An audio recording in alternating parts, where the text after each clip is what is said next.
निश्चित भाव में जेहेतु आज राहुल गांधी आसुच्च सालेपुर को आसुच्च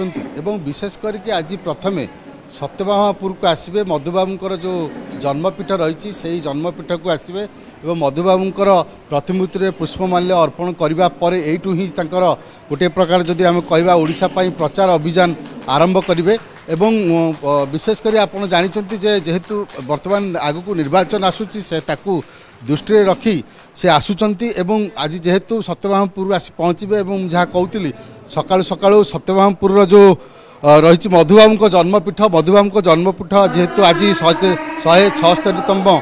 जन्म जयंती रही मधुबाबूर से उपलक्षे आज मधुबाबू जन्मपीठ बेस चलचंचल हो उठी साहित्यिक कहतु कवि कहतु लेखक कहतु गाल्पिक औपन्यासिक एवं विशेषकर ओडिया अस्मिता को भल पाउथिबा लोक मैंने मधुबाबू जन्मपीठ को आसुचंती श्रद्धा सुमन अर्पण करुँच आम निश्चित प्रथमे आरंभ करवा मधुबाबूर ये जन्म तिथि अवसर में जो मैंने आसी मधु प्रेमी जो मैंने मधुबाबू पाखक आसी गोविंद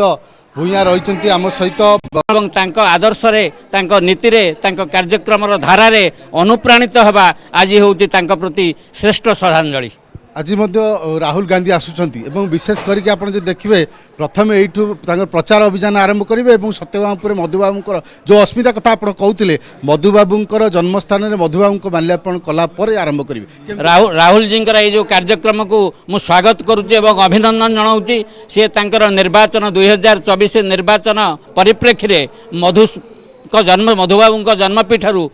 ये जो कार्यक्रम आरंभ करुँचा अत्यंत स्वागत योग्य कार्यक्रम एवं राहुल गांधी जो मधुबाबू पाखे जो पुष्पमाल्य दे निर्वाचन प्रचार आरंभ करेंगे ताहा निश्चय घटना बहुल हम ताहा निश्चय स्मरणीय हम ताहा ओडिशावासी को अधिक अनुप्राणित करियो बोली मोर विश्वास। मु राहुल गांधी गस्त को साधुवाद जनाऊँगी स्वागत करुच्ची। आपण शुणुले साहित्यिक गोविंद भूया आमको प्रतिक्रिया दौले जेहेतु राहुल गांधी आज आसुचंती एवं यही पवित्र पीठर ही प्रचार अभियान आरंभ करेंगे कारण सत्यभामापुर होउची मधुबाबूर जन्मपीठ यू स्मृति रही